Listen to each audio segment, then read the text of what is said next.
Donc là, ça c'est ce qu'on va coder. Aujourd'hui, c'est ce qu'on va coder, on va coder ce système-là. Donc notre agent, on va voir qu'il aura, donc notre agent de Deep Learning, il aura deux différentes parties qui sera une fonction d'action, donc on va lui dire comment est-ce qu'il agit, ok, et une fonction d'apprentissage, donc comment est-ce que tu apprends sur comment tu fais une étape d'apprentissage. En plus de ça, il y aura aussi une fonction remember, donc comment est-ce que tu te souviens de nouveaux trucs, et ça, ce sera fait avec la mémoire. On va voir ça en détail dans le code. Là, c'est pour vous montrer un peu les relations qu'il y aura, donc et les différentes choses qu'on va faire. Donc, on va commencer par l'estimator, qui va être la chose qu'on va vouloir coder, la première chose qu'on va vouloir coder, qui va être en fait le réseau de neurones. Ça va être un réseau de neurones qui va nous approximer notre valeur d'action. Donc ça va être ça, notre estimateur, ça va être notre valeur d'action. À partir de cette valeur d'action, le contrôle va permettre de transformer ça en action. C'est ça, souvenez-vous, c'est ça le contrôle, c'est comment est-ce que on crée une décision à partir de valeur d'action. Si j'ai un contrôle qui est epsilon greedy, ça veut dire que je vais prendre que la meilleure valeur, sauf avec une probabilité epsilon que je prenne une action au hasard. D'accord. Donc c'est le contrôle qui va décider comment est-ce qu'on agit à partir de la valeur d'action. Ok. Pour la partie apprentissage, ça va être un peu différent. On a d'abord une mémoire qui va nous permettre de stocker des événements, comme on l'a dit, passés, pour pas gaspiller entre guillemets les événements, enfin les états qu'on avait déjà observés, enfin les expériences qu'on a déjà eues. On va pas les gaspiller, on va les stocker en mémoire. Et quand on va les stocker en mémoire, on va les utiliser d'une part pour rentrer dans notre estimateur, donc ça va être le X dans notre estimateur, mais d'autre part aussi pour faire nos estimations des gains futurs. Donc souvenez-vous, dans les évaluations, on a besoin de notre Y, il est construit, donc notre Y de prédiction, là, il est construit à partir de l'estimation des gains futurs, et l'estimation des gains futurs est faite à partir de l'état suivant. Donc, et l'état suivant, c'est bien quelque chose qui sera aussi stocké dans notre mémoire. D'accord. Et donc à partir de ça, on a bien notre x et notre y, et donc on peut entraîner notre estimateur, on peut faire un point fit. Donc notre learn, ça va être ça, on va utiliser notre mémoire pour faire une évaluation, pour faire notre point fit. Vous voyez qu'ici, il y a aussi cette petite flèche de contrôle qui va à l'évaluation, parce que l'évaluation, souvenez-vous, elle peut dépendre d'un contrôle qui est soit le contrôle qu'on utilise actuellement, donc ça c'est si on apprend on policy, c'est si on utilise pi pour faire l'évaluation des gains futurs, ou alors, elle peut aussi être autre chose, notamment le mu, et donc ça peut être un autre type de contrôle, notamment ça peut être greedy, et donc on peut, si on prend greedy là, en fait ça revient à dire qu'on fait une évaluation de type Q-learning, c'est-à-dire qu'on considérera que l'action qu'on prendra sera toujours la meilleure action dans le futur. Et que l'estimation des gains futurs qu'on fait, on l'a fait en estimant qu'on prendra la meilleure action. Est-ce que c'est clair tout ça? Donc ça c'est tout ce qu'on va coder. D'ailleurs, il faut que je set up mon environnement aussi, donc juste pour vous montrer comment faire un environnement virtuel si vous n'en avez jamais fait.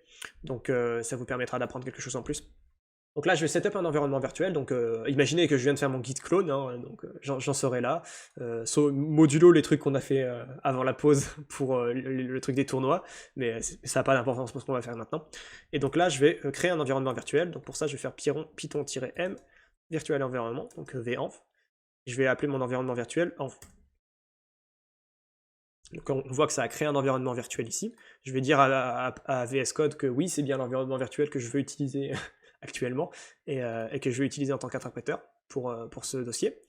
Donc là, j'ai créé mon environnement virtuel. Donc pour me connecter, je pourrais très bien faire source activate machin, mais j'ai la flemme. Du coup, je ferme la fenêtre et je la rouvre. Et normalement, VS Code n'est pas trop con et du coup, il me met sur mon environnement virtuel, ce que je peux voir ici.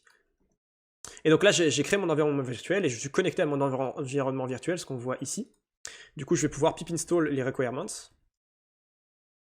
-r requirements.txt.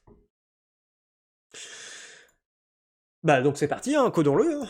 Qu'attendons-nous? On va utiliser le framework LearnRL, qui est la bibliothèque d'apprentissage par renforcement que j'ai codé pour se simplifier la vie tout simplement, sur certains aspects, notamment les aspects de log et la boucle d'apprentissage. Donc tout ce qu'on va faire, c'est pip install LearnRL. Voilà. Et ici, on fera import LearnRL. LearnRL as RL. Ok. Du coup, on va aussi devoir apporter l'environnement, etc. Donc, from carl.environnement, on va importer environnement. C'est ça qui va nous donner quel est l'environnement, ok, de travail. Et d'ailleurs, from carl.circuit, import circuit. Ça, c'est ce qui nous permettra de définir un circuit qui ira dans notre environnement. Comme circuit, j'ai la flemme d'en créer un de tête là, donc on va prendre un qui était utilisé là. C'est un exemple, on s'en fout, on pourrait en prendre d'autres. Je vais juste copier cette ligne là. Donc je vais juste dire que mon circuit ce sera cette suite de points, voilà. et avec cette largeur de circuit. Et donc là, je peux créer mon environnement. Mon environnement, ça va tout simplement être environnement de ce circuit. Voilà. Donc ça, là, c'est bien, on a créé un environnement. Maintenant, il va falloir qu'on crée notre agent, et donc on va créer notre classe DQN agent. Ou même DQ agent pour DeepQ agent. Et ce sera un objet qui va hériter du coup de rl.agent, pour qu'il respecte le framework de LearnRL. Donc souvenez-vous, les fonctions qu'on va vouloir coder, c'est les fonctions act, qui va prendre en entrée du coup une observation, et un paramètre intéressant qui va être est-ce qu'on agit de façon greedy ou pas. Ça va être utile parce que quand on va vouloir faire des évaluations, parce que quand on veut apprendre, on veut avoir de l'exploration et tout, mais quand on veut faire une évaluation, on veut prendre que la meilleure action. Et du coup, c'est ça que ça va nous permettre de dire. D'accord? Donc il y aura cette fonction act, on va détailler un peu plus tard ce qu'on va faire dedans. Il y aura la fonction learn, on l'avait dit. La fonction learn qui va vous permettre de dire comment est-ce qu'on fait pour apprendre, pour faire une étape d'apprentissage. Il y a aussi la fonction remember, du coup, qui va vous permettre de vous dire comment est-ce qu'on se souvient de... comment est-ce qu'on se souvient d'une étape d'environnement. Donc pour le remember, je reprends le formalisme de LearnRL. Hop. Donc voilà, notre agent, grosso modo, ce sera ces trois fonctions. Donc modulo quand on va vouloir faire un système de sauvegarde et de chargement d'agents, et du coup on fera ça après, mais pour l'instant on va se concentrer sur ça. Bon, évidemment on aura besoin d'un init, hein, on aura besoin d'un init pour définir les choses à l'initialisation dont on aura besoin, notamment les autres objets qui seront le contrôle, l'évaluation, etc. C'est d'ailleurs ce qu'on va pouvoir commencer à faire. Donc qu'est-ce qu'il y aura dans notre agent de LearnRL? Les choses qu'il y aura, ce sera... alors on va prendre l'action space, parce que c'est toujours utile, on verra pourquoi plus tard, mais croyez-moi, sur celui-là. Mais l'action space, en fait, ce sera utile pour initialiser justement le contrôle. Le contrôle a besoin de l'action space, et si on veut avoir un contrôle par défaut dans l'agent, ce qui sera le cas, eh bien c'est bien d'avoir l'action space pour pouvoir initialiser ce contrôle par défaut. Donc on aura le contrôle, donc souvenez-vous, ça pourra être greedy, ça pourra être, je sais pas, Boltzmann, on en avait parlé, ça pourrait être epsilon greedy, voilà. On va définir plus précisément plus tard ce que ce sera. On aura une évaluation, donc l'évaluation c'est ce qui permettra d'évaluer quels seront les gains futurs estimés, d'accord? Et on aura une action value. Action value, ce sera justement notre estimateur des valeurs d'action. On va définir ça en tant que propriété à chaque fois. Ok, donc self.control égale control. L'action space, on en aura besoin que dans le init plus tard, donc on s'en fout pour l'instant. J'aurais dû le mettre plus tard, pour l'instant c'était pas la peine de vous encombrer avec ça. Vous savez quoi, je vais l'enlever pour l'instant. On le mettra quand il sera nécessaire. Très bien. On va faire les choses de façon top-down. On va pas créer des choses avec l'avance, on va faire les choses quand on en a besoin. On va vouloir créer la fonction d'action. Alors la fonction d'action, qu'est-ce qu'elle va nous dire? La fonction d'action, elle va nous dire tout simplement, je vais d'abord estimer ma valeur Q, donc ma valeur d'action. Je vais dire, donc ça, pour estimer Q, je vais utiliser mon objet action value. Je vais l'utiliser sur mes observations. Enfin, sur mon observation. Et donc hop, j'aurai ma fonction Q. Et comment est-ce que je transforme cette fonction Q en action? Bah, on a un objet qui sera fait pour ça. Mon action, ce sera justement self.control de cette valeur d'action. Donc là, j'aurai mon action. Pourquoi greedy égale false? Par défaut, je vais le mettre à false, c'est tout. Mais en fait, par défaut, je vais supposer que par défaut, quand j'agis pour apprendre. Et en fait, c'est juste quand je vais spécifier que greedy sera égal à vrai, que en fait, ça sera pour tester. C'est-à-dire que je vais passer en mode test, et quand je serai en mode test, ça veut dire que je vais toujours agir de façon greedy pour que mon agent prenne toujours les meilleures décisions. Parce que il n'est pas en train d'apprendre, l'agent, il s'en fout, il est juste là pour montrer qu'il est chaud. Allez, passons à learn. Donc learn, qu'est-ce qui va se passer? Learn, déjà, ce qui va se passer, pour pouvoir apprendre avant, il faudrait qu'on se soit souvenu de choses. Et pour cette souvenu de choses, il faudrait qu'on ait une mémoire. Donc là, c'est quelque chose qu'on va devoir rajouter. Hop, c'est la memory.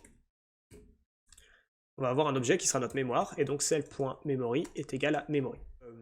Notre remember, ça va être simple, hein, ça va être juste self.memory.remember, et ce dont on va vouloir se souvenir, comme on l'a dit, c'est l'observation, l'action qui a été faite, la récompense, est-ce que l'état était terminal, oui ou non, et l'observation suivante. C'est toutes ces choses-là qu'on va vouloir se souvenir.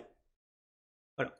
Donc, tout simplement, ça va être ça, notre fonction remember de l'agent. Il va refourguer le travail à la mémoire qu'on codera plus tard. Ok? Et du coup, une fois qu'on va vouloir apprendre, la première chose à faire, ce sera un sample. Donc on va choisir un nombre d'éléments de notre mémoire. Donc il faudra aussi spécifier combien de samples on veut. Du coup, il faut qu'on rajoute un argument qui sera la sample size, donc ce qui est l'équivalent de la batch size, si vous voulez, habituellement. Et du coup, cette sample size, ce sera un paramètre de notre agent. Donc self.sampleSize est égal à sample size. Sample size qu'on va définir ici, qu'on va mettre par défaut à 32 par exemple. Ce sample ici, il va nous permettre du coup de récupérer justement un batch de différentes observations, actions, récompenses, rewards, etc. On va mettre des S pour signifier le fait qu'il y en ait plusieurs. Voilà.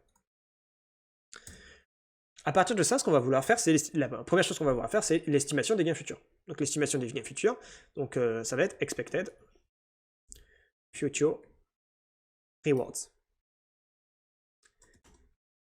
Et comment est-ce qu'on va faire cette estimation des gains futurs? Eh bien, on va utiliser justement notre objet d'évaluation. Donc on va faire une évaluation. Cette évaluation, qu'est-ce qu'elle va prendre en entrée? Pour faire l'évaluation, il faut qu'on connaisse la récompense qu'on a eue à l'instant T.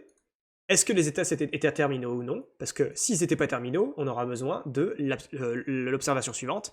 Et aussi, pour pouvoir estimer du coup la valeur des observations suivantes, on va avoir besoin de l'action value. Donc ici, on va aussi mettre self.actionValue.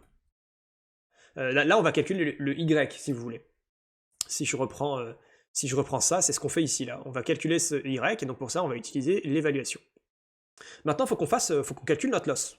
Donc souvenez-vous, là, il faut qu'on calcule notre loss et notre X, etc. Faut qu'on dise à notre réseau, ouais, fais-moi la prédiction et je vais comparer à ce que tu fais. Donc là, il faut qu'on fasse notre loss, tout ça. Comment est-ce qu'on va faire ça? On va utiliser l'API de TensorFlow, donc avec gradient tape. Du coup, on va utiliser une gradient tape, donc with tf.gradientTape.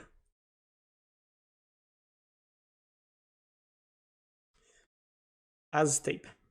Donc on va créer un contexte ici, et dans ce contexte-là, ce tape ici, il va enregistrer tous les comportements de variables et tous les comportements de tenseurs, tout ce qui est calculé avec les tenseurs. Et donc là, le but, ça va être dans ce tape de calculer la loss, et ensuite ce tape va nous permettre de calculer les gradients de la loss par rapport, donc de calculer le gradient en fait de notre loss par rapport à nos poids de réseau de neurones. Alors comment est-ce qu'on va faire ça? Déjà, il faut qu'on fasse notre prévision avec notre réseau de neurones et qu'on calcule la loss. Donc pour faire la prévision, on va faire les observations de action. Donc ça va être Q. Ok. Sauf que là, du coup, il va nous donner les valeurs, les action values pour toutes les actions. Mais nous, on veut pas pour toutes les actions. On veut que les actions qui ont été sélectionnées. Parce que, souvenez-vous, on veut comparer que pour les actions qui ont été sélectionnées. Au final, tu peux pas prévoir des choses pour des actions que tu n'as pas sélectionnées dans le passé. Donc nous, ce qu'on va vouloir, c'est qu'on va vouloir sélectionner que les actions qui ont été sélectionnées. Alors pour ça, on va créer un tenseur d'indices qui va nous permettre de sélectionner à chaque fois pour le premier élément du badge, donc l'élément 0, je vais prendre cette action, pour l'élément 1, je vais prendre cette action, etc. Donc on a déjà les actions qui sont disponibles ici. Donc il suffit qu'on rajoute le côté batch de l'indice, donc en gros un truc qui fait 0, 1, 2, 3, 4, etc. Et donc pour ça, on va dire action indices. Non, pas indices, indices. Voilà. C'est égal à quoi? On va stacker, donc on va coller un tf.range. D'ailleurs, j'ai pas importé TensorFlow, ce sera utile. Voilà, ce sera mieux. Donc tf.range de la longueur des actions. Ok. Et qu'on va stacker du coup, qu'on va coller aux actions. Pardon. J'ai trompé de parenthèse, voilà. Qu'on va coller aux actions. Donc on va les stacker ensemble. Donc hop, je vais mettre des espaces, ce sera plus clair. Ok, on va coller ensemble ce vecteur qui va nous dire le batch, le 0, le 1, le 2, avec des actions, et du coup ça nous dira que le 0 sera associé à l'action qui a été prise en première place de l'action, le 1 sera associé à l'action qui a été prise en deuxième place de l'action, etc., etc. Donc l'axis de concaténation, ce sera -1, donc ce sera le dernier. Bon, ça, vous pouvez me faire confiance si vous voulez, ou essayer de réfléchir à pourquoi, mais en gros, c'est parce qu'on veut coller dans un sens pour que ce soit bien les deux dernières dimensions qui choisissent, vu que les premières dimensions correspondent à la dimension du batch, donc c'est pas celle-là qui nous intéresse, ça va être la dernière. Et du coup, les Q des actions particuliers, donc le Q des actions qui ont été faites, ça va être quoi? Ça va être la sélection, donc tf.gather, tf.gather, ça vous permet de récupérer, justement avec des indices, de récupérer seulement une sous-partie d'un tenseur. C'est exactement ce qu'on veut faire. On veut récupérer dans le tenseur Q ces indices-là. Et du coup, les action values des actions qui ont été faites, donc là on a bien Q de SA, on veut le comparer à l'estimation des gains futurs. Et donc la loss, ce sera égal à quoi? Ce sera égal à tf.keras.losses.min squared error. C'est bien l'autocomplétion qui arrive quand tu as fini d'écrire. Ah bah, super. Et donc le y vrai, ce sera ça, les expected future rewards, c'est ce qu'on veut prédire. Et ce qu'on a prédit nous, c'est les Q de actions. Et donc là, on a calculé notre loss. Ici, on a utilisé notre action value, mais seulement sur les observations. Ça veut dire qu'ici, en sortie, on a les valeurs d'action qui sont estimées par notre réseau de neurones, mais pour toutes les actions. Sauf que nous, c'est pas pour toutes les actions, souvenez-vous, ce qu'on veut, c'est Q de SA. Donc nous, on veut pas les valeurs d'action de toutes les actions, on veut les valeurs des actions, seulement celles qui ont été sélectionnées. Du coup, comment est-ce qu'on va faire ça? On va prendre... on va créer un tenseur d'indices pour pouvoir sélectionner dans Q seulement les actions qui nous intéressent. D'accord? Donc en gros, imaginez que vous avez votre tenseur sur la dernière dimension, sur la dernière dimension, vous avez à chaque fois toutes les actions. Donc vous avez un truc là de taille, imaginez qu'on ait 32, un batch de taille 32, et qu'il y ait 5 actions. D'accord? Bah, du coup, vous auriez ça serait une matrice de taille 32 x 5. Parce que vous aurez 32 batchs, donc pour chacune des observations, vous auriez les 5 actions et la valeur de ces 5 actions. Ok? Et du coup, nous, ce qu'on veut, c'est pas les 5 actions, on veut juste l'action en question qui avait été expérimentée dans notre expérience précédente. Et donc, pour sélectionner ça, on va utiliser tf.gather, mais pour ça, il faut qu'on construise ce tenseur qui est un tenseur des indices, donc qui va nous dire quel est l'indice quels sont les indices des actions, enfin des éléments à sélectionner du tenseur. Et du coup, les indices des actions, bah, on va dire que sur la première ligne, on veut l'action qui correspond à la première action. Sur la deuxième ligne, on veut l'action qui correspond à la deuxième action, etc. Et donc pour faire ça, on va créer un tenseur d'indices qui a en parallèle un tf.range qui va nous dire 0, 1, 2, 3, 4, 5, etc. Et qui sera mis en parallèle à côté de l'action en question. Donc en gros, là, on va lui donner les coordonnées. Donc les coordonnées de la matrice, qu'on va vouloir prendre. Donc là, on avait une matrice qui était de taille 32 par 5. Et donc là, on va lui dire, imaginez que les 3 premières actions qui ont été sélectionnées, c'était l'action 3, l'action 2 et l'action 5. Pardon. Donc l'action 3, l'action 0, pardon, l'action 2 et l'action 5. Voilà. Ça sera plus, voilà. Du coup, ce tenseur ici, il va nous dire les coordonnées qu'on veut sélectionner. Les coordonnées qu'on veut sélectionner, ça sera 0, 0, 1, 2 et 2, 5.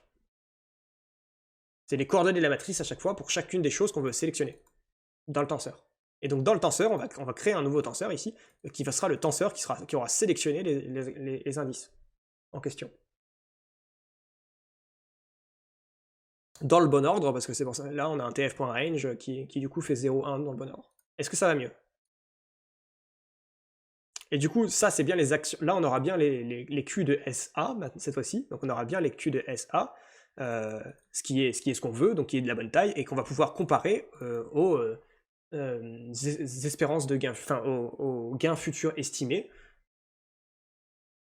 ici. Et donc notre loss, c'est bien la mean square error, parce que quand on va dériver la mean square error, on aura bien ce qu'on avait obtenu précédemment dans notre cas d'avant, etc., etc. Est-ce que ça va mieux?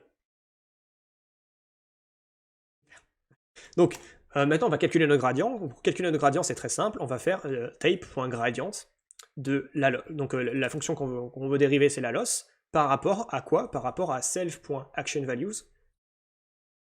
de .training.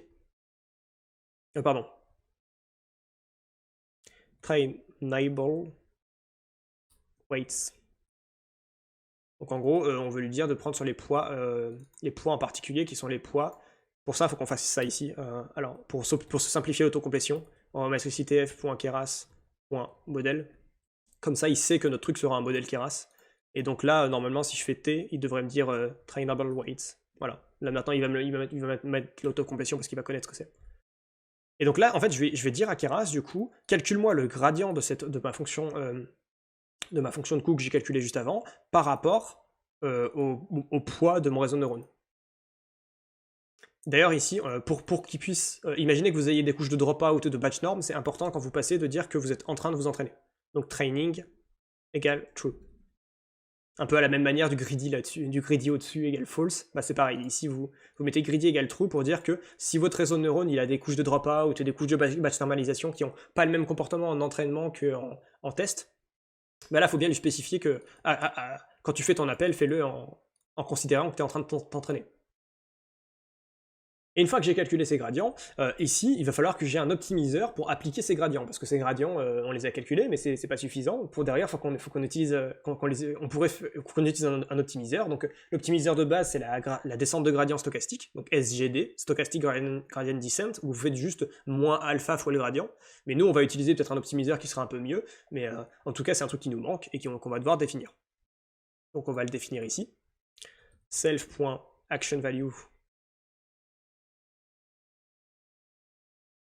opt, qui sera notre optimiseur, qui sera égal à tf.keras.optimizes .adam, parce que j'aime bien Adam.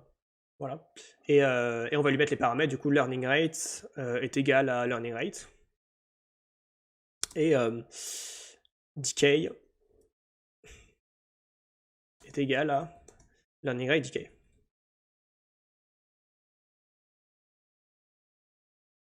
Si jamais... alors que je vais pas le mettre, ça, vous pouvez le mettre si vous voulez, quoi, mais je vais pas le mettre ici. Je vais juste mettre learning rate tout court. C'est largement suffisant. De toute façon, Adam, il se règle automatiquement, donc en soi.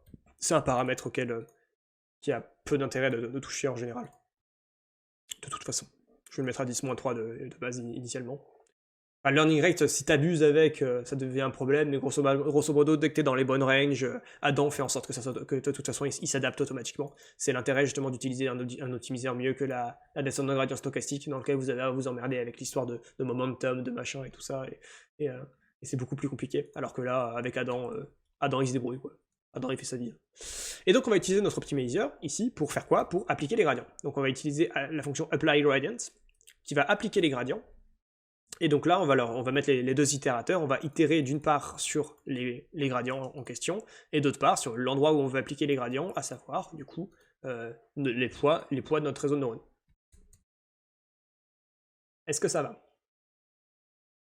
Maintenant, il ne nous reste plus qu'à loguer les métriques, donc les métriques qu'on va vouloir garder. Donc pour l'instant, on n'en a pas des masses, mais la métrique qu'on va garder pour l'instant, ça va être la loss.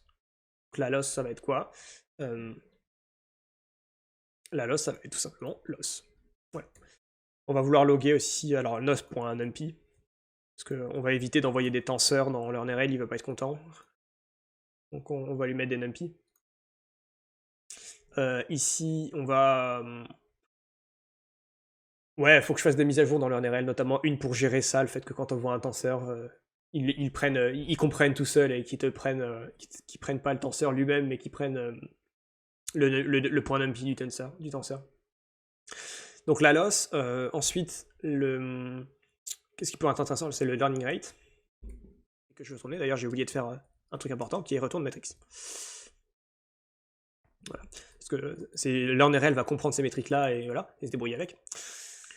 Donc là, on aurait presque fini notre, on aurait presque fini hein, notre agent, modulo le fait qu'on a utilisé 3 objets qu'on n'a pas encore définis, qui sont le contrôle, l'évaluation et la mémoire. Donc l'action value, ça va juste être un modèle Keras, donc ça, il n'y a pas trop de problème. Mais par contre, le contrôle et l'évaluation et la mémoire, on les a pas encore définis, il va falloir qu'on crée des classes pour ça. Donc là, on a bien codé ces deux fonctions-là, ces deux fonctions qui sont une fonction pour apprendre, dans laquelle on a utilisé une mémoire qu'on n'a pas encore codée, mais qu'on va coder, qui nous permettait de prendre des expériences et donc de faire une évaluation et donc d'avoir ce x et ce y. C'est ce qu'on a fait. Donc créer le x là, c'est ce qu'on avait fait avec le, c'est ce qu'on avait avec les observations tout simplement. Créer le y là, c'est ce qu'on a fait avec l'évaluation. On a fait les expected future rewards et du coup, comment est-ce qu'on a comparé ça? On a comparé ça avec la sortie de notre réseau de neurones qu'on avait réarrangé avec les actions. La classe memory. Alors on va mettre une TF memory, parce que ça va être une mémoire de type TensorFlow. Alors qu'est-ce qu'on veut de notre mémoire? Souvenons-nous, on veut qu'elle ait une fonction remember. Ok. Ok, on veut qu'elle ait quoi d'autre comme fonction? On veut qu'elle ait une fonction sample, qui était là.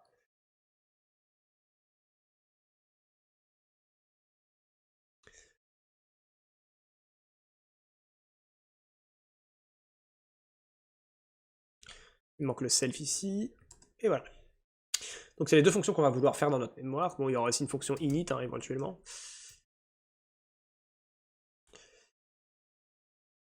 Donc on va lui spécifier ce qui sera la longueur max de mémoire. Parce qu'on veut pas stocker toute la terre, toutes les envies, enfin peut-être. Sinon, au fur et à mesure de l'entraînement, ça va accumuler peut-être trop d'expérience et ça va être de plus en plus lent au fur et à mesure de l'entraînement. Donc on va se mettre une limite de mémoire. On va la mettre à 1000 pour l'instant. Enfin, on s'en fout. Et on va dire du coup, hop, on va définir ce paramètre. On va initialiser la longueur de mémoire, c'est un paramètre qui pourra être utile pour plus tard, justement. Donc la memory length qui sera égale à 0 au début. Voilà. Et quoi d'autre pour l'instant, on verra plus tard, tout simplement. Si du coup je sais ce qu'il va falloir qu'on fasse, mais je vais le faire. Quelles sont les choses qu'on va devoir stocker? On va devoir stocker des données, mais pour les stocker efficacement des données, on va les stocker dans un dictionnaire avec des clés, et ces clés-là, elles sont définies par en fait quels sont les types de tenseurs qu'on va vouloir avoir, dont on va vouloir se souvenir. Donc ici, on va définir ce qu'on appelle les memory keys, donc les memory keys qui seront les clés de tenseurs qui seront utiles pour nous. Donc ces tenseurs-là, ce sera quoi? Ce sera justement observation, action, reward, done, next observation. C'est les tenseurs, c'est les tenseurs qu'on va vouloir dont on va vouloir se souvenir. Et du coup, on va initialiser des données. Notre donnée sera un dictionnaire de ces clés. Donc au début, ce sera initialisé avec des none. For key self.memoryKeys. Voilà. Pour l'instant, il n'y en aura pas des données, et donc les données, on va vouloir les accumuler à chaque fois qu'on fera un remember. Chaque fois qu'on fera un remember, on veut accumuler ces données-là. Alors comment est-ce qu'on va faire ça? On va itérer sur deux choses qui sont d'une part justement les paramètres qu'on a en entrée. Là c'est pour ça. Donc pardon, du coup les choses qu'on aura, ça sera une valeur et une clé. In. Donc on va itérer sur deux choses en même temps, donc sur deux itérateurs en même temps, qui sont les différentes valeurs qu'on a eues en entrée justement, et les memory keys, qui vont donner les clés auxquelles ça correspond. Donc là, on a bien que observation correspond à observation, action correspondra à action, reward à reward, done à done, et next observation à next observation. Donc on va pouvoir lier les deux. Et donc là, on va vouloir mettre à jour nos self.data, ici. Donc ces self.data, comment est-ce qu'on va les mettre à jour? Donc déjà, ça va être les self.data de la clé en question, qu'on va vouloir mettre à jour.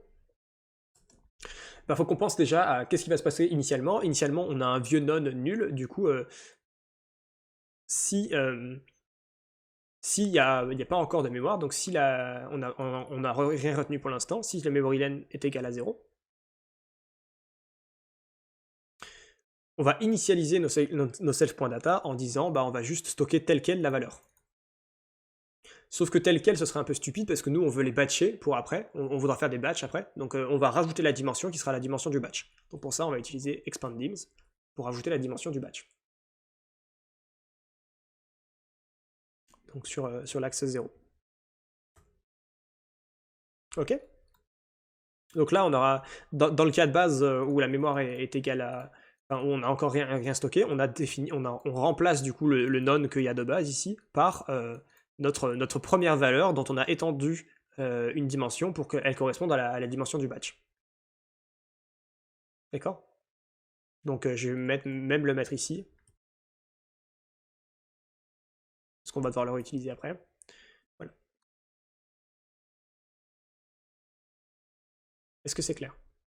Donc sinon, si c'est pas le cas, s'il y a déjà des valeurs, donc s'il y a déjà des valeurs, comment est-ce qu'on va se débrouiller? On va tout simplement concaténer. On va concaténer du coup ce qu'on avait avant, donc tf.concat. On va concaténer les clés qu'on avait avant. Avec la batch value, enfin avec notre nouvelle valeur. Et sur quel axe? On va concaténer sur l'axe 0, qui est l'axe des batchs.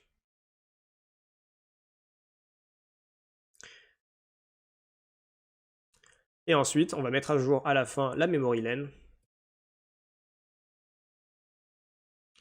Et la memory lane, ce sera quoi? Ce sera la longueur de self.datase de la première clé, mais donc de n'importe quelle clé en soi, parce qu'ils sont tous batchés. C'est un passage un peu compliqué, on n'a pas commencé par le plus simple. Mais la mémoire, c'est pas le plus simple à gérer, mais c'est très très important parce que très souvent, si vous gérez mal votre mémoire, vous allez avoir des bottlenecks parce que vous chargez très mal vos données, et donc vous passez la plupart de votre temps à charger des données et du coup pas à faire du calcul. Donc c'est dommage. Self.memory keys de 0. Donc la première memory keys. Et donc ça, ce sera notre memory lane. Maintenant, la question, ça va être de comment est-ce qu'on va sampler, comment est-ce qu'on va faire un sample de la mémoire. Donc on verra qu'il y a plusieurs façons de faire des samples, donc on va mettre un autre argument qui sera la méthode. Par défaut, on va mettre la méthode random, parce que c'est celle qu'on va utiliser. Donc là, je prévois un peu à l'avance. Donc il y a quoi comme méthode? En fait, il y a la première méthode qu'on peut avoir, c'est, qu'on va définir, c'est, on va sample au hasard, du coup, un nombre d'éléments, un nombre d'expériences au hasard dans la mémoire qu'on a. Donc if méthode est égal à random, qu'est-ce qui va se passer? Pourquoi est-ce qu'il y a différentes clés comme ça et qu'on ne met pas tout dans un gros tenseur? Bah parce qu'on peut pas en fait. On peut pas parce que si ça se trouve, vos observations ce sera des images et vos actions ce seront des trucs de dimension 3 et du coup vous pouvez pas les mettre ensemble, vous pouvez pas les coller sur la même ligne. Du coup vous êtes obligé de les séparer entre guillemets comme ça. Et donc une façon que j'ai inventée, enfin je sais pas, j'ai fait comme ça, c'est de séparer dans un dictionnaire comme ça et d'avoir des clés dans un dictionnaire et de stocker un tenseur différent pour chacune de ces observations. Et voilà, donc ils ont tous la même première dimension qui est la dimension du batch. Et c'est ce qui se passe ici, c'est pour ça qu'on expande la dimension sur le batch et qu'après on concatène sur ce batch. Donc ici, grosso modo, on crée un tenseur, on crée le tenseur en les accumulant sur la première dimension. Ah d'ailleurs, j'ai oublié quelque chose, j'ai oublié d'utiliser le self.maxMemoryLane, parce que là pour l'instant on va juste stocker des données à l'infini, mais comme ça peut être un peu nul de... Enfin ça peut poser problème si on s'entraîne très longtemps par exemple, bah du coup on va se dire que au final, les self.dataKeys seront égales aux self.dataKeys, mais seulement les self.maxMemoryLane derniers éléments. Donc pour ça, on va faire moins self.maxMemoryLane jusqu'à la fin. Donc c'est seulement les maxMemoryLane derniers éléments. Donc là, on en était à la méthode de sample, et comment est-ce que maintenant, le sample, donc c'est quoi sample? C'est ce qu'on utilisera ici, quand on va vouloir apprendre, on va vouloir qu'on sorte un batch de données, comme ça, et qui nous permettra donc d'apprendre derrière.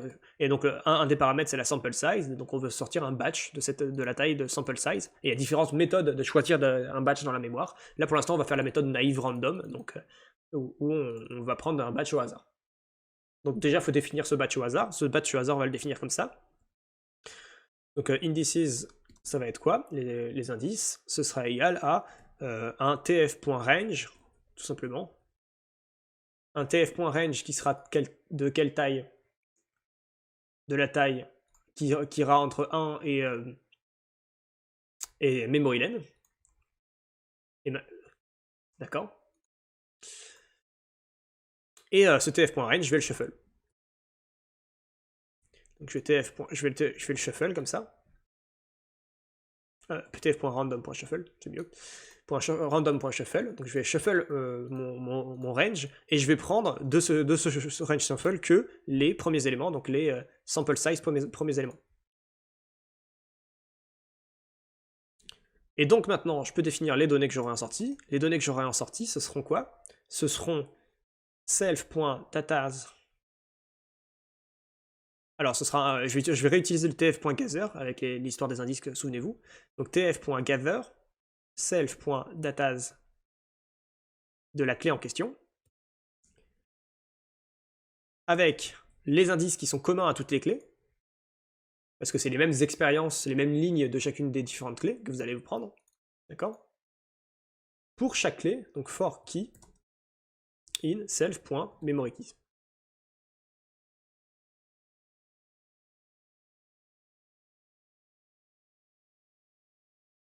Il manque des S à mes memory keys et ça me trigger.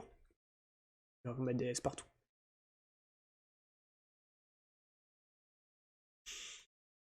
Et donc là, j'ai créé un tenseur de données où à chaque fois, je vais récupérer dans chacune des clés les mêmes indices en commun. Donc j'aurai bien les mêmes lignes à chaque fois.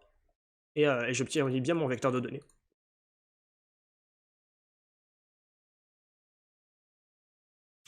Donc là, on va faire un else raise. Implémenter d'erreur. Unknown. Sampling. Méthode. C'est pas obligatoire ça, hein, c'est juste pour faire joli. C'est juste pour faire joli et pour avoir un code qui est safe. Mais voilà, c'est-à-dire que maintenant, dans notre TF memory, si on veut, on peut rajouter des différentes méthodes de sampling. Par exemple, on peut en rajouter une là, qui sera la last. If méthode égale last. C'est-à-dire qu'on veut prendre que les éléments les plus récents. Bah, data, ce sera quoi? Datas, ce sera égal à self.datas de key. Donc on va prendre les derniers sample size, donc moins sample size de points, for key in self.memoryKeys. Et donc là, si on prend ça, on prendra les derniers éléments seulement. Et donc si vous voulez faire le online learning, entre guillemets, sans utiliser l'experience replay, bah vous pouvez faire une sample size de 1 en utilisant last, et vous verrez ce qui se passe si on n'a pas la stabilisation du fait de réutiliser les expériences précédentes. Donc comme ça, vous pouvez faire votre petit test et voir pourquoi est-ce que je me suis fait chier à faire une mémoire, etc.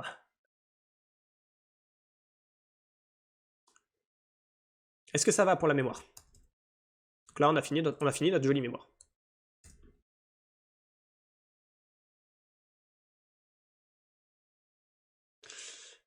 Alors maintenant, contrôle ou évaluation? Je laisse le peuple décider. Contrôle ou évaluation?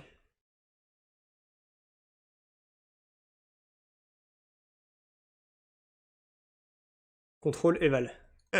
on va partir. S'il y a une troisième personne qui vote, je veux bien trancher avec la troisième personne, sinon on va partir sur premier arrivé, premier servi, et c'est AlphaGo 0 qui va gagner.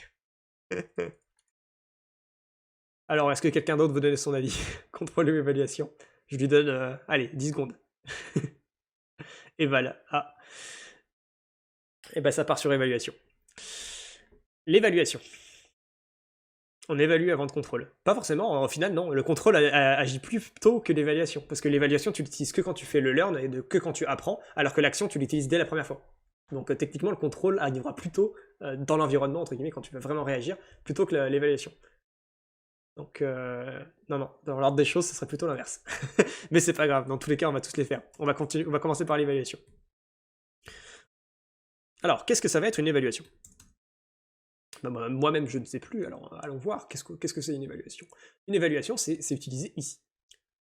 L'évaluation, on veut pouvoir l'appeler, et que quand on l'appelle avec ces 4 trucs-là, elle nous donne les estimations des gains futurs. Ça va être ça, une évaluation. Ok. Donc, il va falloir qu'on définisse un call, parce qu'on veut l'appeler. On veut l'appeler avec ces 4 trucs là, ok? Et on veut qu'il se passe des choses avec ça. On veut qu'elle nous renvoie les estimations des gains futurs. Je vais faire les choses proprement, du coup là ce qu'on va faire c'est qu'on va faire un return self.eval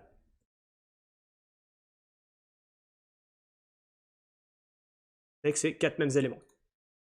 Et ici, eval ça va être quoi? Bah justement ça va être une classe abstraite ici, une méthode abstraite, donc, et qui ici pour l'instant va nous soulever raise not implemented error. En tout cas, c'est une méthode abstraite, justement, et c'est une méthode qu'on va voir écraser quand on va voir sous-classer, comme je l'ai écrit dans le message d'erreur si on l'a pas fait. Voilà. Donc, quelle évaluation on va définir? Nous, pour l'instant, on va définir le Q-learning, parce que c'est ce qui va nous intéresser. Donc, quelle évaluation? On va dire, nous, Q-learning. Qui va être une évaluation, du coup. Et comme évaluation, notre évaluation, ça va être quoi l'évaluation de Q-learning? Alors, on va calculer les récompenses futures. C'est ce qu'on veut, donc future rewards. De base, ce sera les récompenses.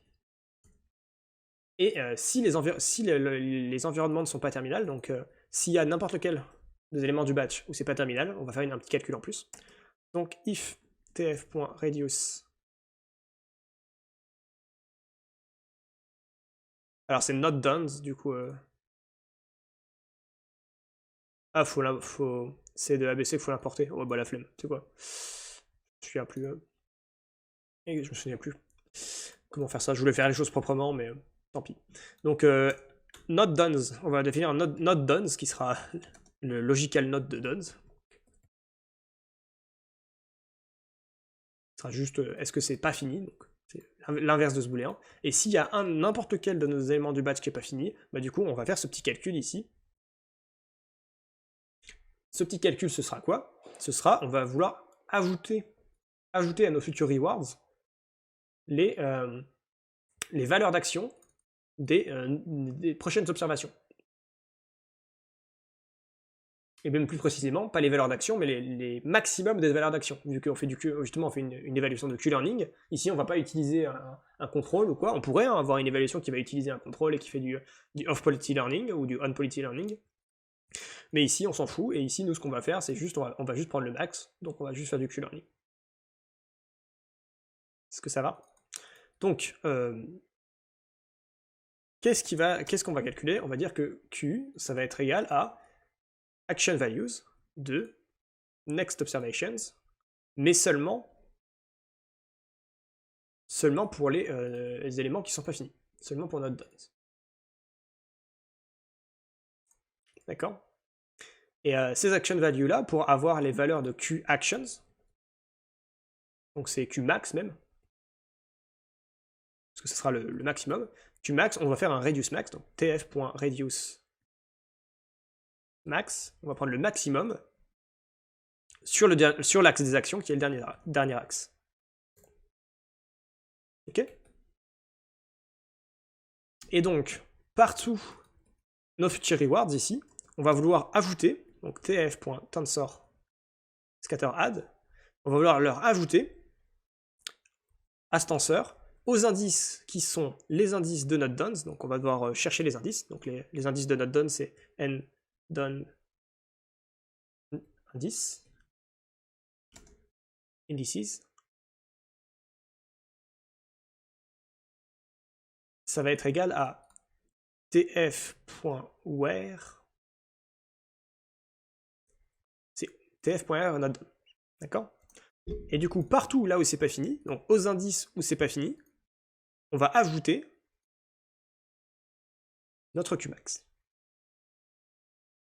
Et pas exactement le Qmax, souvenez-vous, il nous faut un paramètre en plus qui est le discount factor, donc le gamma, donc self.discount fois Qmax. Donc self.discount, il faut qu'on le définisse, donc c'est un truc qui manque, vu qu'on en aura besoin de toute façon dans tous les cas quand on fait une évaluation, on en aura besoin donc dans l'objet évaluation. Donc ici, def init self discount du coup.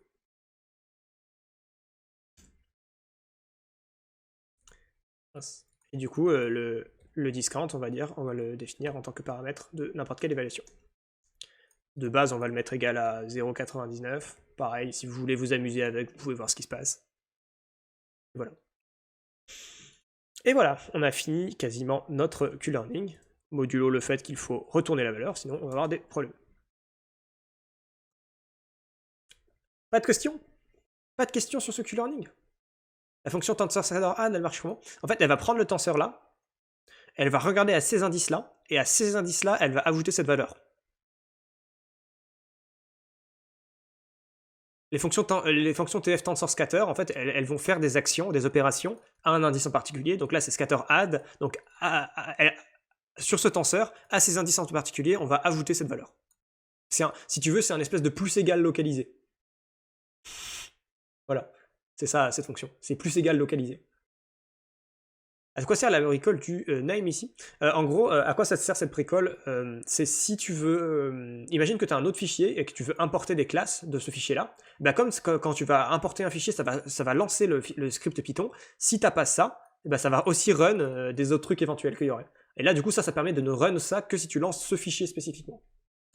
Donc le contrôle, souvenez-vous, c'est quoi? Le contrôle, c'est l'objet qui va prendre des valeurs d'action en entrée,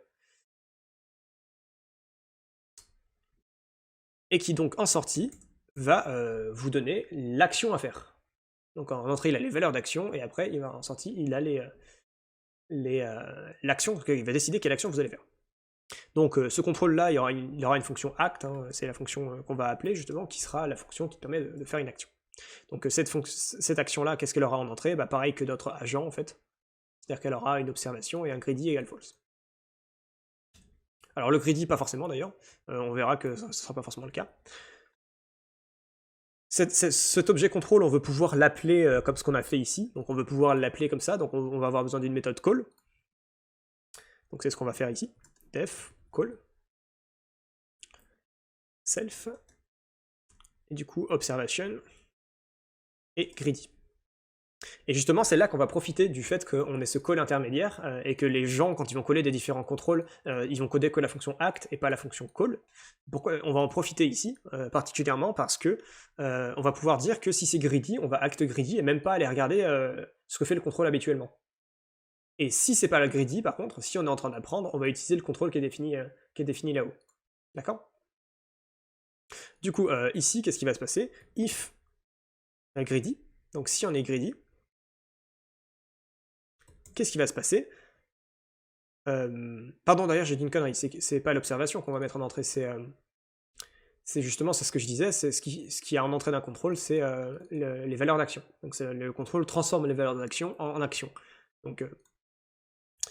Donc ici, c'est ça. Donc qu'est-ce qui va se passer? Si on est greedy, ça va être quoi l'action qu'on va prendre? L'action qu'on va prendre, ça va être l'action qui va maximiser les valeurs d'action. Donc la valeur d'action ici, on les a pour chacune des actions. Donc ce qu'on veut avoir, c'est du coup l'argmax, donc l'argument qui va maximiser l'action. Donc si on est greedy, c'est exactement ce qui va se passer. Ici, on va vouloir dire action est égal à tf.argmax du coup des q-value sur quel axe? Sur le dernier axe. Parce que le dernier axe, c'est l'axe des actions, le premier axe, c'est l'axe du batch, souvenez-vous. Sinon, actions va être égal à self.act. Et du coup, act_q ici, on va faire pareil que tout à l'heure, raise not implemented error, avec une erreur, un message d'erreur qui va être défini ici. Donc you must define, donc là cette fois-ci c'est plus eval, c'est act self_q.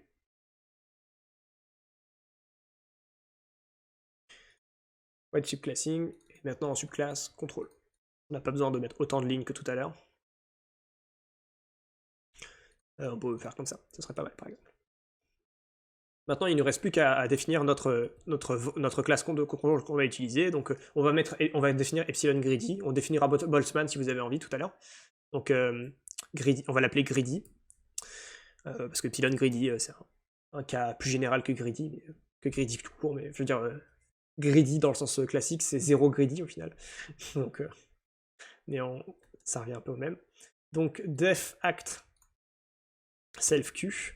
On va avoir besoin de plusieurs choses. Déjà, il va nous falloir une notion d'exploration. Pour l'instant, on n'a toujours aucune notion d'exploration, et l'exploration, ça va être quoi? Ça va être justement ce petit epsilon qui va nous dire à quel point on va explorer. Donc ça, c'est quelque chose qu'on va vouloir définir du coup dans notre contrôle ici, parce que ce sera vrai pour tous les types de contrôle, qu'il y aura toujours une notion d'exploration. Même si elle n'est pas utilisée quand c'est greedy 0 par exemple, mais s'il y a cette notion d'exploration, on la retrouvera dans tous les contrôles. Du coup, on va la définir ici, exploration. Hop, cell.exploration est égal à exploration. Donc voilà, ça va être notre epsilon dans le cas de greedy. Alors ici, je vais faire des opérations de tenseur, pareil, pour faire les choses de façon optimisée. Mais voilà, suivez-moi sur ce qui va se faire. Donc déjà, on va définir quelles sont les actions qu'on prendrait si on était greedy. Bah, on les a déjà définies tout à l'heure, elles sont ici. Donc greedy actions,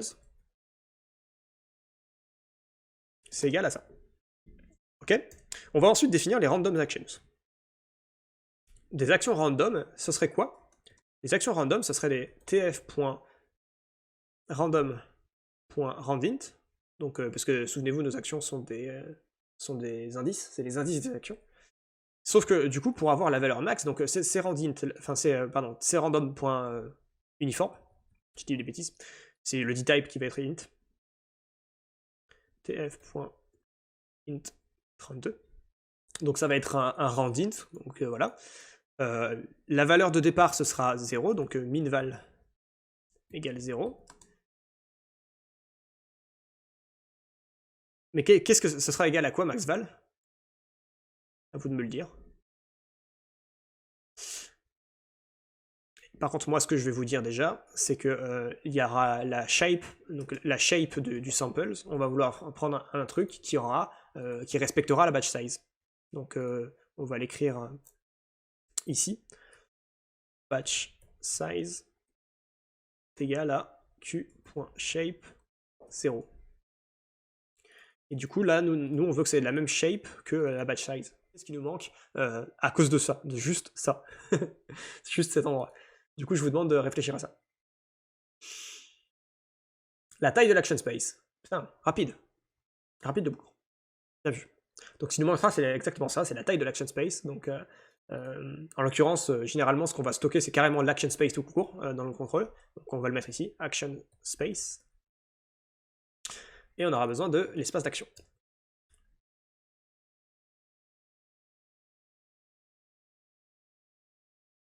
Et du coup, là, comme tu l'as très bien dit, on va pouvoir définir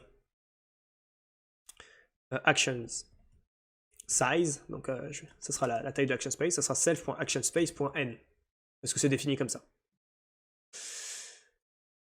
D'ailleurs, hop. Voilà. Et donc ici, une fois qu'on a l'action size, le max val, ce sera action size. Donc, quelles sont les actions qu'on va sélectionner? Donc, pour avoir un truc qui va nous permettre de sélectionner les actions, on va créer un autre tenseur qui sera un tenseur random, cette fois-ci entre 0 et 1, et qui nous donnera en fait, qui nous permettra de sélectionner selon la probabilité. Random.uniform, donc cette fois-ci ce sera entre 0 et 1, mais ce sera aussi de la taille de batch size, parce que on veut que chaque élément différemment ait pas les mêmes G aléatoires. Donc là en fait ce RD ça va être le G aléatoire. Et donc là ce sera entre 0 et 1, et ce sera des floats, donc par défaut. Donc ça on s'en fiche. Et donc là, notre G aléatoire va nous permettre de sélectionner est-ce qu'on va prendre soit l'action random ou l'action greedy. Ok. Donc les actions qu'on va prendre au final, ça va être quoi? Ça va être tf.aware. On va utiliser ça comme condition de décision. Donc là où ce truc random, donc on va dire l'exploration random sera plus petite que l'exploration, on va sélectionner.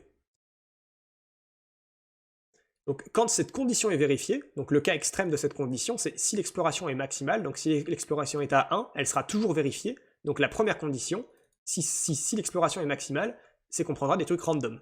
Et si c'est pas le cas, si on est dans le cas où l'exploration était trop petite et que le random a réussi à passer au-dessus, entre guillemets, et bah du coup, on va prendre l'action qui sera l'action greedy. Donc ça qu'on va return. Qui est un contrôle. D'ailleurs, j'ai oublié quelque chose, j'ai oublié de faire hériter mon greedy de contrôle, ce qui fait qu'il n'aurait jamais pu s'initialiser l'exploration et l'action space, du coup il n'aurait pas kiffé. Et là maintenant tout va bien. Maintenant il hérite de ça, du coup il hérite des méthodes et il écrase act. Donc ouais, pour pour ceux qui ne connaissent pas, pour l'héritage des classes. Donc une classe, un objet peut hériter d'un autre, et quand un objet hérite d'un autre, ça veut dire que de base, si je ne remplace pas les fonctions, et bah du coup, tous les objets qui vont hériter de contrôle, donc comme ça, ils auront toutes les mêmes fonctions. En effet, il manque un rotel. Bien vu ça. Ça spot les erreurs avant qu'on ait besoin de passer au debug. C'est beau ça. J'aime ce genre de chat. Je crois que je l'avais déjà oublié en plus hier, dans le crash test. Terrible. Du coup, voilà. Voilà ce qui se passe. Donc là, je ne l'ai pas oublié, le return. Et là, maintenant, il y est. Et donc, quand on hérite d'un objet, donc ça veut dire que ici, mon objet greedy, il va avoir de base le même init et le même call. C'est juste la fonction act que je vais remplacer parce que je l'ai écrasé ici par une autre fonction act que j'ai remplacée. Est-ce que c'est clair du coup pour ceux qui ne connaissaient pas l'orienté objet? Donc ici, mon objet greedy, c'est un contrôle, mais c'est un contrôle particulier, où j'ai remplacé quelques trucs, notamment la fonction act. Et c'est d'ailleurs ce qui est décrit dans le message d'erreur, c'est que si on lance un contrôle tout court sans spécifier quel contrôle c'est, bah il va te dire t'es censé subclasser quoi. T'es censé ne pas utiliser l'objet contrôle tout seul.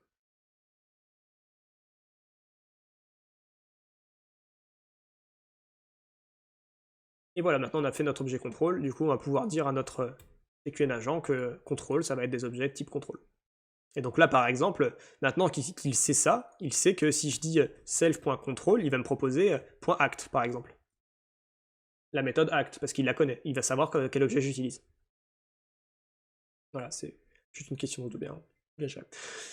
Ça tombe bien que je retombe sur act, parce que ce act, il y a un problème pour l'instant, c'est que vous voyez que l'observation qu'il y a, il est au singulier et pas au pluriel, et justement c'est un problème, parce que moi, tout est fait pour que je prenne des batchs, et bah, du coup comme c'est pas un batch, on va devoir le transformer en batch, donc on va dire que observations, c'est égal à tf.expandim de observation sur l'axis 0, non pas 2, 0. Et du coup, là, je vais mettre les observations en entrée. Donc là, j'aurai plusieurs Q. Et donc, l'action que je veux sélectionner, ce sera le premier élément de mon self.control, vu que c'est le premier élément du batch qui est de taille 1. Voilà. Et donc là, j'aurai bien une action singulière. Voilà. Je vais refaire un topo. Hein. Je vais repasser sur tout ce qui s'est passé et tout ce qu'on a fait. D'accord? Donc, tous les éléments. Donc, dans l'ordre. Alors, la première chose qu'on a voulu définir, c'était cette fonction act. Pour agir, notre agent de deep learning, il a besoin de deux choses, de la valeur d'action et du contrôle. La valeur d'action, c'est justement, on va estimer les gains futurs, donc c'est ça qui va être vachement fort pour nous et qu'on va vouloir entraîner, c'est le cœur dans notre agent, c'est ça, l'action value. C'est notre réseau de neurones qui va estimer, à partir d'une observation, quels vont être les gains futurs pour chacune des actions. D'accord? Ensuite, à partir de ces estimations des gains futurs, qui sont faites par notre agent, par notre réseau de neurones, on a un contrôle qui va nous permettre de sélectionner comment est-ce qu'on va choisir une action. D'accord? Et c'est comme ça qu'on a notre action. Ça, c'est notre fonction act. Donc cette action de value, ce sera juste un réseau de neurones Keras, rien de spécial ici. Et ce contrôle-là, du coup, on a défini un objet contrôle qui a été défini plus haut, ici. Et cet objet contrôle, c'est cet objet-là. Et quand il s'initialise, on l'initialise avec un action space et une exploration. Et la fonction act ici va dépendre de comment est-ce qu'on fait ça. Mais dans tous les cas, si on agit de façon greedy, donc ça c'est pour les tests, on aura greedy égale vrai, et du coup si on est greedy, on va toujours prendre ce qu'on pense être la meilleure action. Si on n'est pas dans un test et qu'on est pendant l'entraînement, on aura greedy égale false, et du coup on sera dans ce cas-là, et on va utiliser la fonction act qui nous permettra de faire de l'exploration. C'est exactement ce qu'on a fait ici. Ici ce epsilon greedy, il nous dit que et l'exploration, c'est la probabilité qu'on prenne une action au hasard. Donc si, imaginez qu'on est 10%, que l'exploration est égale à 0,1, ça veut dire qu'on a 10% de chance de prendre une action au hasard. Et c'est exactement ce qui se passe ici. Donc sur cette ligne-là. Et que si on prend pas l'action au hasard, on prendra ce qu'on pense être la meilleure action, donc l'action qui va maximiser la valeur d'action. D'accord? Ça, c'était pour le contrôle. Ensuite, pour apprendre, il a fallu définir plus de choses. Donc déjà, il a fallu définir une mémoire dans laquelle on peut samples des choses. Donc si on a, en gros, la mémoire, elle prend en compte le cas où on n'a pas de mémoire en soi. Imaginez que vous mettez, donc on a défini plus haute la mémoire, c'est ce qu'on a commencé à faire. Donc la mémoire, elle se souvient de différents tenseurs, donc elle a plusieurs tenseurs mémoire, le tenseur d'observation, tenseur d'action, tenseur de récompense, tenseur de est-ce que les états sont terminaux ou non, et tenseur d'observation suivante. D'accord? Et donc chacun de ces tenseurs vous donnera toutes les expériences Donc chaque ligne de ces tenseurs, donc la première dimension, pour chacun de ces tenseurs, c'est la dimension des batchs, donc des expériences. Donc combien d'expériences vous avez faites en tout. Et du coup, on avait codé une fonction remember, donc je vais peut-être pas rentrer dans les détails, mais qui permet d'ajouter du coup une nouvelle expérience à nos anciennes expériences, et une fonction sample qui nous permet d'extraire un nombre de samples. Donc imaginez que si vous voulez que la dernière observation, bah et donc en fait ne pas utiliser la mémoire grosso modo, mais utiliser que la dernière observation, vous faites une sample size d'égale à 1, donc vous n'allez prendre un élément, et la méthode étant en prenant la méthode last, donc en prenant que le dernier élément. Mais en général, c'est beaucoup plus stable pour l'apprentissage de prendre plusieurs éléments, donc de faire un apprentissage où on utilise plusieurs éléments, et d'utiliser une méthode random, donc de prendre les éléments au hasard pour pouvoir décorréler les trajectoires, parce que sinon on peut avoir des comportements un peu bizarres vu qu'on fait de l'apprentissage dynamique. Voilà. Donc je vais rajouter un truc dans ma mémoire, parce que ça va être utile peut-être dans Node.learn, avant d'y revenir justement. Je vais rajouter une longueur, donc len. Et donc la longueur de notre agent, ce sera tout simplement return self.memorylen. Voilà. Je vais rajouter ça parce que ça va être plus joli. Voilà. Puis même ça fait sens, je trouve. Donc ça, c'est le nombre d'expériences qu'on a vécues. Le nombre de fois qu'on a appelé remember en soi. Ok. Donc ça, on en était où? On en était à l'heure, on en était ici. Donc là, maintenant, on a de quoi sample. Notre memory nous permet de faire ça. Elle nous permet de samples des observations, des actions, donc un tenseur d'observation, un tenseur d'action, un tenseur de rewards, un tenseur de done et un tenseur de next observation, dont la première dimension est la dimension du batch, et dans la deuxième dimension, enfin, et dans le reste dépend de l'objet que c'est. Donc par exemple, pour les observations, notre voiture ici, elle va avoir 6 observations, donc les 5 capteurs plus sa vitesse, hein. Et à partir de ça, donc ça sera une taille 6, et donc en fait, notre tenseur observation ici sera une taille 32 par 6 par exemple. Nos actions ici, ça va être quoi? Ça va être à chaque fois un indice qui va juste être l'indice de l'action. Donc ça va être un truc de taille 32 tout court, et donc où chacun des éléments c'est juste l'indice de l'action qui avait été sélectionné dans notre expérience. Ok. La récompense c'est un float, hein, bien sûr, c'est juste la récompense à instant T qu'il y avait. Le done, c'est un booléen, donc c'est un tenseur de booléen, donc c'est 32 booléens, qui va dire est-ce que chacune des expériences était une expérience terminale. Les next observation, c'est du coup les pareils que observation, mais de ce qu'il y a eu après, du coup, ce qui était l'observation suivante. Et ça nous a permis de sample ça, de la mémoire. Ok. Ensuite, on a utilisé une évaluation pour extraire les gains futurs. Ok. Pour faire une prédiction des gains futurs, ce qui est en fait notre Y vrai. C'est le Y qu'on va vouloir prédire avec notre réseau de neurones, qui est notre valeur d'action. Et donc là, c'est ce qu'on a fait ici. On a fait notre prédiction avec notre réseau de neurones et on a calculé la loss sur laquelle on a fait une backpropagation ici, avec la descente de gradient qui est dans TensorFlow. Ensuite, on a logué les métriques, et voilà. Et du coup, ce que je disais, c'est que maintenant, on peut peut-être faire un truc malin dans l'entraînement, ce qui est pas mal si vous avez en début d'apprentissage, si vos environnements sont un peu lents. En fait, ce que vous pouvez faire, c'est que si la longueur de votre mémoire est trop petite, donc est trop petite par rapport à votre sample size, et du coup, ce que vous allez faire, c'est que vous allez vous allez directement passer.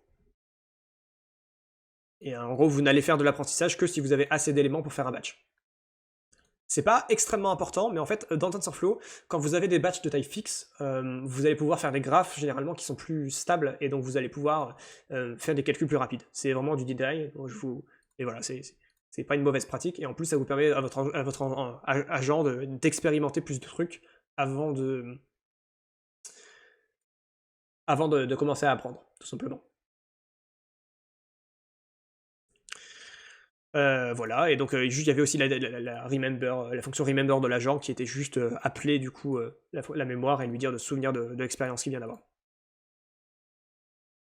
Donc notre agent, notre DeepQ agent, on va le charger, mais pour le charger, il va falloir qu'on lui mette en argument différents trucs, notamment ce qu'on a défini. Donc ici le contrôle. Le contrôle, ça va être quoi? Ça va être greedy. Donc on va prendre greedy avec quel action space?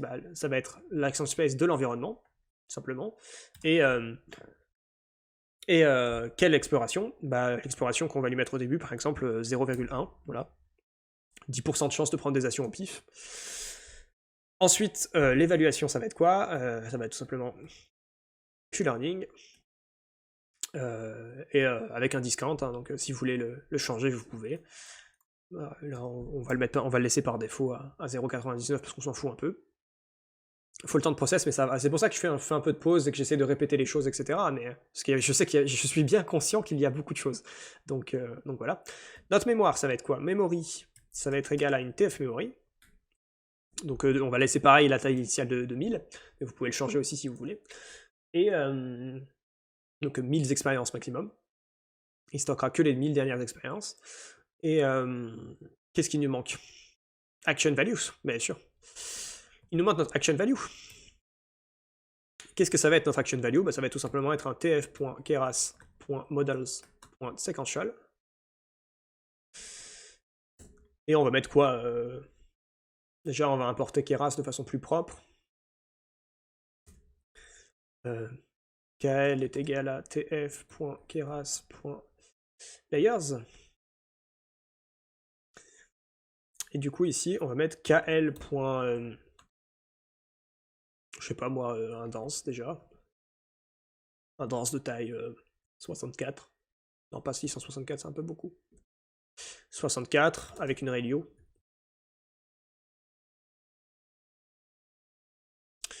Vous pouvez mettre vraiment ce que vous voulez hein, là-dedans. C'est un réseau de neurones quoi.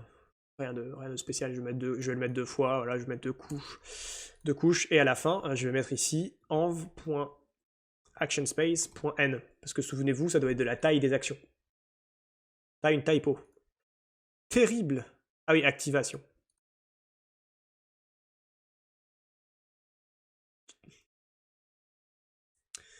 C'était celle-là que tu parlais? J'espère. On verra bien. Et du coup, je vais initialiser mon DQN agent, et donc je vais lui mettre tout ce qu'il a besoin. Donc, je vais lui mettre le env.actionspace. Ah oui, pourquoi est-ce que... C'est vrai que je ne l'ai pas rajouté après, mais pourquoi est-ce que j'ai envie de mettre ça? Parce que regardez ce qu'on va faire. En fait, c'est pour la suite. Bah, attendez, on fera ça plus tard. Vous savez quoi? On va commencer par le commencement. Alors, commençons par le commencement. Donc, on va dire que le contrôle est égal à contrôle. Que l'évaluation est égale à évaluation. Que l'action value est égal à action value. Et que memory est égal à memory. Donc pareil, hein, il y a les paramètres d'apprentissage si vous voulez changer la batch size, le learning rate, ce genre de trucs, que vous pouvez faire tout à fait. Un truc que j'ai envie de log aussi, parce que là pour l'instant on l'a pas mis, mais un truc qu'on voudra log aussi, c'est l'exploration. Parce qu'on veut voir où est-ce qu'en est l'exploration. Et donc pour le log, ça, on va utiliser notre contrôle, donc self.control.exploration, tout simplement. Voilà. Donc une fois qu'on a fait notre agent, qu'est-ce qu'il nous reste à faire? Il nous reste juste à créer un playground grâce à LearnRL. Donc je vais appeler playground est égal à rl.playground. Je vais le charger avec mon environnement et mon agent. Et maintenant, tout simplement, je peux faire playground.fit avec, je sais pas moi, 300. Voilà. Et à la fin, on va faire un playground.test pour visualiser un peu ce qui se passe. Tout simplement. On va rajouter de la verbose, parce que sinon on voit rien. Verbose est égal à 1, pour voir un peu ce qui se passe. Et voilà. On a fait notre agent, on a tout fait, maintenant on va pouvoir débugger, parce que c'est pas dit que ça va marcher du premier coup, mais on va pouvoir débugger, lancer le programme, et normalement on a tout fait pour que ça marche. Tout fait sauf que j'ai fait une erreur ici, qui est elif, et pas else, déjà. Est-ce que ça va être la seule erreur? Ce qui est bien quand vous faites plein de codes comme ça et que vous le lancez à la fin, c'est que des fois ça marche du premier coup, et c'est génial. J'ai une erreur dans mon random uniform, ici j'ai mis type et pas dtype. Terrible erreur. C'est ça, c'est parce que j'ai oublié ici le output type est égal à tf.int32 et pas 64, comme ça allait de base. Le réseau de neurones, il est extrêmement compliqué. Hein. Rendez-vous compte, c'est un séquential où il y a pas une, pas deux, et trois couches, dont deux couches cachées. Deux couches denses. Compliqué. Hein. Alors voilà, c'est juste un petit séquential avec 264 et review. Ah d'ailleurs j'ai fait une connerie ici. C'est bien que tu me remettes sur ça. Parce que ça c'est censé être linéaire, parce que les récompenses peuvent être négatives. Rien. Si vous mettez une review, vous forcez les trucs à être positifs. Et les récompenses peuvent très bien être négatives, bien sûr. Et elles le seront d'ailleurs au début. Donc très important de mettre linéaire à la fin. Linéaire ou rien hein, d'ailleurs. Si vous mettez rien c'est équivalent. Mais je préfère mettre linéaire comme ça ça montre pourquoi c'est le cas et pourquoi est-ce qu'il n'y a pas d'activation. Voilà. Bah alors. Ah, parce que je suis con. C'est parce que c'est Gazer ND. Parce que c'est plusieurs dimensions. Eh bah oui. C'est parce que je fais un TF Gazer mais en plusieurs dimensions. Ça doit être juste ça. Ok. Putain mais JPP. Vardy type. Il me demande vraiment le. C'est pour ça que c'est une fonction. C'est pour ça qu'il y a un truc devant, c'est parce qu'on est vraiment pas censé l'utiliser, ça. C'est terrible. Vardy type, bah. TF.float. 32.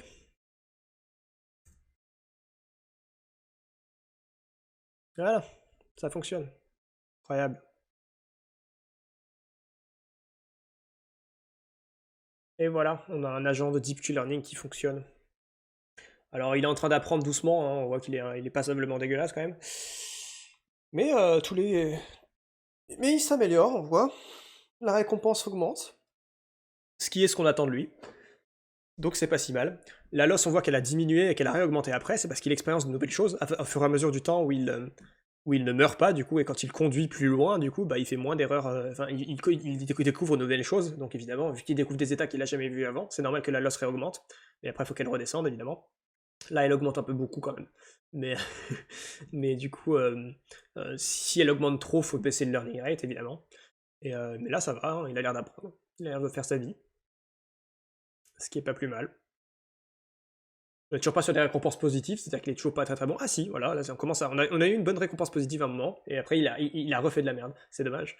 Voilà. La récompense fonctionne comment dans cet environnement déjà En fait, dans l'environnement, et donc je disais, il gagne quand il avance. Alors la fonction de reward, c'est moi qui l'ai designé pour le coup ici, mais vous pouvez la redesigner si vous en trouvez une meilleure, c'est tout à fait possible. Et c'est dans environnement ici que vous aurez les détails. Donc vous allez dans Carl Environment ici. Donc hop, vous allez dans Carl Environment, et c'est là que vous aurez les détails de comment calculer la récompense. Et donc là, la récompense, tu verras que c'est un truc en fonction de la progression et de la vitesse. Donc c'est la récompense due à la progression plus la vitesse de la voiture divisée par 20. Donc en gros, plus il est rapide, plus il est content, et aussi plus il avance dans le circuit, plus il est content. Donc c'est une récompense que j'ai design moi. Si vous en avez des meilleures, je vous invite à les faire vous-même. Bien sûr. Et donc là on a un agent qui s'entraîne, c'est bien mignon, mais on peut pas l'enregistrer. Et justement c'est pour ça que c'est utile l'ORNRL, parce que ça permet facilement de rajouter ce qu'on appelle des callbacks, donc comme dans Keras, et qui vous permettront de faire des trucs genre des tests à la fin des cycles, ou des enregistrements à la fin des cycles du fichier. Et du coup on va coder des fonctions de chargement, etc. Donc on va coder un callback, donc on va d'abord faire le checkpoint callback. Alors notre checkpoint callback, ça sera quoi c'est pas une fonction, c'est une classe. Classe checkpoint callback, ça va être un rl.callback. Et ce qu'on va lui dire, c'est que déjà il va s'initialiser. Et vu qu'on va faire un checkpoint, il faudra qu'on lui dise où charger le fichier, donc file name. Ok. Et donc il y a ça déjà, et il y a donc on va lui dire ensuite que il a un attribut file name. Voilà. Ensuite, ce qu'on va lui dire, c'est que on cycle end, donc à la fin des cycles, c'est quelque chose qui va changer sur la prochaine version de l'ORNRL, ce sera plus on cycle end, ce sera un episode cycle end. Bon. Donc à la fin d'un cycle, ce qu'on va vouloir faire pour notre checkpoint, c'est qu'on va pouvoir sauvegarder notre agent. Donc pour sauvegarder l'agent, on va aller le retrouver déjà, donc save.playground. Non mais pas avec un P majuscule, il est paumé mon linter là. Save.playground.agent. Donc il y en a plusieurs, normalement. Donc en RL, il peut y en avoir plusieurs. Donc on va prendre le premier agent et on va faire un point save filename. Pardon, c'est pas filename ici en plus que je fais comme connerie. Épisode et logs.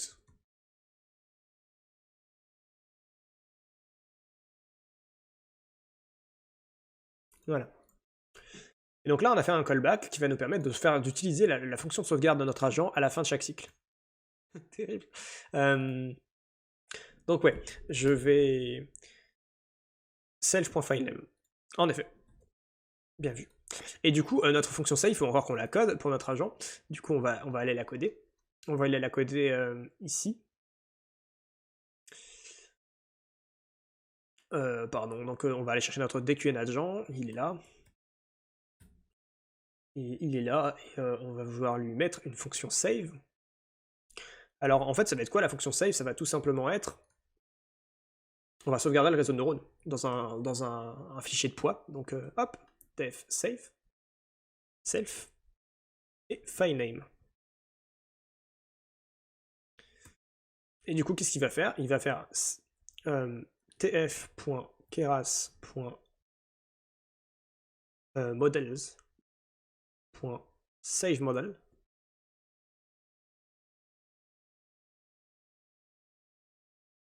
Et donc le modèle qu'on va vouloir sauvegarder, c'est celui de action value. Mon linter est aux fraises. Hein. Ok. Et on va le sauvegarder où? Dans filename. Aussi, on va préciser quelque chose. On va préciser le format de sauvegarde, parce qu'on ne veut pas utiliser le format récent de TensorFlow qui est très très bien, mais pas pour ce qu'on veut faire. Donc le save format, nous, ça va être H5. Donc à l'ancienne. Et du coup, on va aussi faire une fonction load, un truc à faire.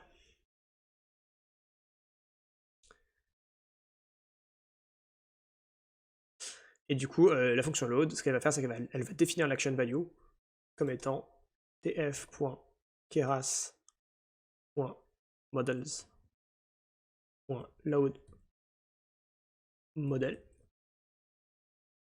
Et donc là, le modèle qu'on va vouloir load, c'est celui de filename. Tout simplement. Je vous laisse le temps de recopier.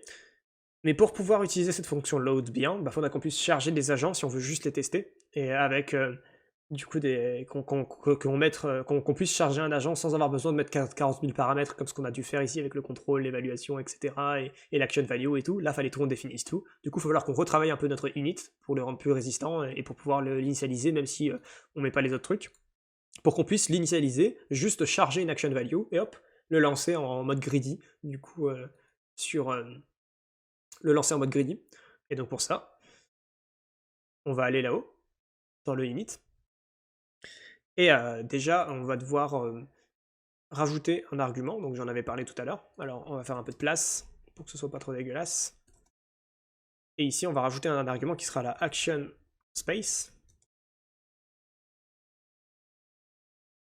Et enfin, on va permettre à tous ces arguments d'être des none, à la base.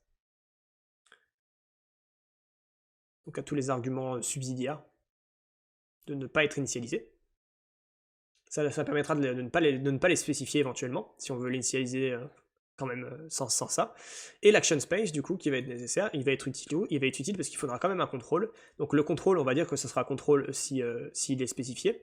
Et s'il n'est pas spécifié, donc if control is none, else control. Si le contrôle n'est pas spécifié, on va vouloir mettre un contrôle par défaut, et le contrôle par défaut qu'on va utiliser, ce sera greedy. Et donc greedy de 0.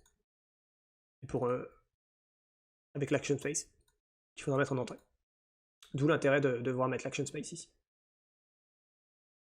Et donc maintenant, on peut initialiser un agent, et juste initialiser un agent et charger, sans avoir besoin de charger le reste. Et donc voilà, on a une classe qui est bien foutue, quoi. Et on peut le sauvegarder aussi, donc là c'est ce qu'on a fait avec notre checkpoint callback ici. On va pouvoir sauvegarder ça. Donc on va l'utiliser ici. Donc checkpoint est égal à checkpoint callback. Et le filename, je vais mettre os.pass.checkpoint .join models. Et je vais l'appeler nouveau modèle. .h5. Ok. Donc ça, c'est mon checkpoint callback. Avant de le tester, j'ai envie de créer un nouveau callback, qui sera un callback qui va me permettre de visualiser au fin de run ce qui se passe. Donc je vais l'appeler validation callback.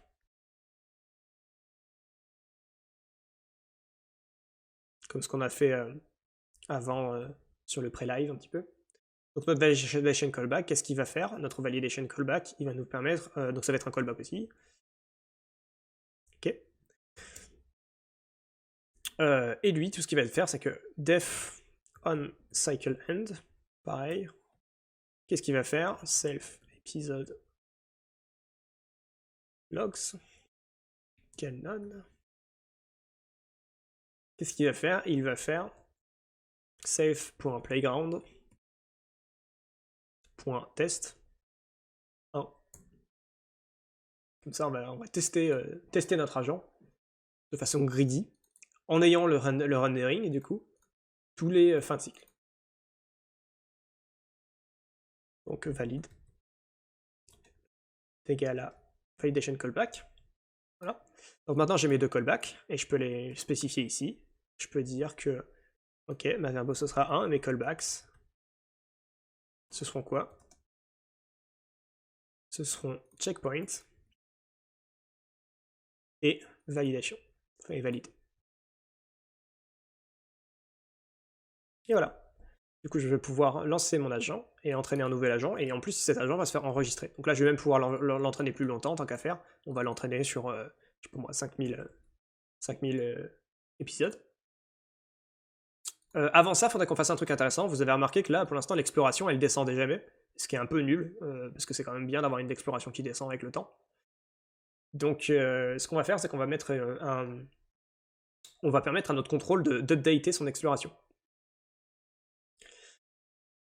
Alors, on va retourner dans notre classe contrôle, qui est là. Évidemment, là, tout est dans le même fichier, mais pour faire les choses proprement, il aurait fallu séparer dans 3 fichiers différents, enfin, des fichiers différents, un avec le contrôle, un avec l'évaluation, etc. Ça serait beaucoup plus propre. Mais là, c'est parce que j'ai envie d'avoir tout sur un fichier, parce que c'est ce que vous aurez aussi. Mais entraînez-vous chez vous si vous voulez à faire les choses plus proprement et à avoir plusieurs fichiers. C'est plus propre.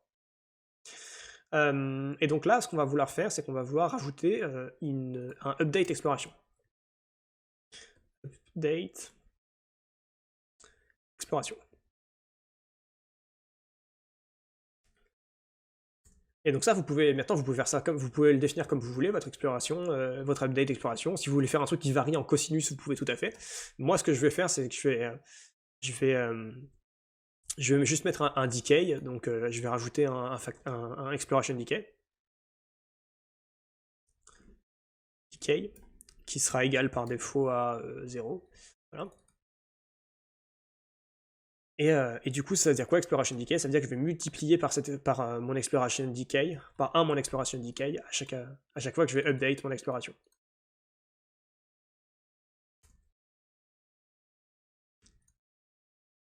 Donc si j'ai pas de decay, ça fera multiplier par 1, et donc ça ne changera rien. Donc cet update exploration, pour qu'il soit effectif, il faut aussi que je le rajoute dans mon agent. Donc dans mon agent, c'est au niveau de l'AD, par exemple, que je peux le faire. Donc peut-être après les métriques, comme ça je voulais savoir quelle exploration était exactement. Donc après les métriques, je vais faire self.control.update exploration.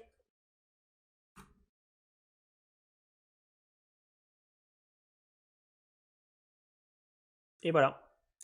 J'ai rajouté une update exploration. Donc, si vous voulez une autre façon de update votre exploration, hein, vous faites comme vous voulez. Hein. Moi j'ai juste fait un truc très très simple là, mais vous pouvez tout à fait faire comme vous voulez. Et donc maintenant je vais pouvoir rajouter dans mon update exploration, enfin dans mon contrôle ici, hop, je vais pouvoir ajouter mon facteur de exploration update. Donc je vais mettre 10-4 par exemple, 3. C'est vraiment aux fraises, hein, le linter est vraiment aux fraises. Et donc maintenant je peux lancer mon truc normalement, et si mes callbacks sont pas tout pourris, ça devrait marcher. Alors, apparemment mes callbacks sont tout pourris. Qu'est-ce qui n'a pas d'attribut Alors, mon callback, ce qui n'a pas... Ah bah oui, self.filename égale filename. Suffisait pas d'écrire self.filename, sinon voilà. Voilà, donc là ça s'est lancé. Comme j'ai mis 5000, peut-être que, attendez, je vais mettre... plutôt que de mettre... donc je vais changer la proportion cycle, donc là je vais mettre la longueur d'un cycle, parce que sinon elle va être un peu... vu que c'est de base, la longueur d'un cycle c'est 5% de l'entraînement, donc là ça ferait 250 épisodes, j'ai envie plutôt de le sauvegarder, de voir tous les 100 épisodes, du coup je vais changer la longueur de cycle manuellement, je vais la mettre à 100. Et du coup tous les 100 épisodes, il va me sauvegarder mon fichier, dans nouveau modèle.h5, et de me montrer ce qui se passe.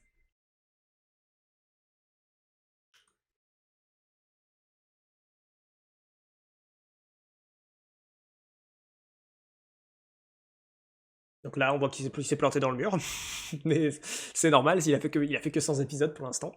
Mais voilà, on va le voir s'améliorer avec le temps, et ce sera cool. Ah déjà, là, il est moins con, hein. Hop, il s'est pris l'angle, il s'est fait avoir par l'angle. Il n'a pas appris encore à faire bien le contour des coins, mais il va s'en sortir, je crois en lui.